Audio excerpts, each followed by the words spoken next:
នាមក្រុមហ៊ុនពេញហួត Group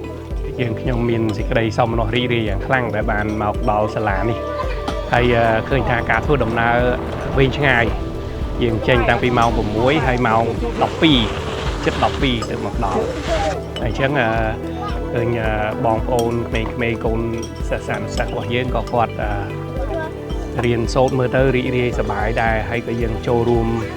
កម្មវិធីញ៉ាំអាហារជាមួយគ្នាហើយចែករំលែកភាពរីករាយហើយនឹងក្តីសង្ឃឹមហើយយើងសង្ឃឹមថាពួកគាត់នឹងក្លាយជាទំពាំងស្នងឫស្សីនឹងចែករំលែកក្តីស្រឡាញ់ជាមួយគ្នាទៅវិញទៅមកហើយនឹងចែករំលែកក្តីស្រឡាញ់ទៅដល់សង្គមថ្ងៃនេះក្រុមការងារមកក្រៅពីចែកសម្ភារៈសិក្សាពួកយើងញ៉ាំអាហារសាមគ្គីចឹងអាហារសាមគ្គីយើងមានឆាបន្លែគ្រប់មុខមួយការីនំប៉័ងអីចឹងទៅហើយក្រៅពីហ្នឹងក៏យើងបរៀនពួកគាត់លាងដៃដែរដោយសារមុនញ៉ាំអាហារគឺយើងត្រូវលាងដៃចឹងលាងដៃនេះគឺយើងលាងតាមរបៀបដែលបែបបត់ត្រឹមត្រូវហ្មងថ្ងៃនេះខាងក្រុមហ៊ុនពេញហួត Group របស់យើងបាននាំនៅសម្ភារៈសិក្សាជាច្រើនដូចជាសភៅបាទខ្មៅដៃកតាបដបទឹកហើយនិងសម្ភារៈដែល support ទៅលើការសិក្សារបស់គាត់មួយចំនួនពិសេសបន្ថែមទៀតអញ្ចឹង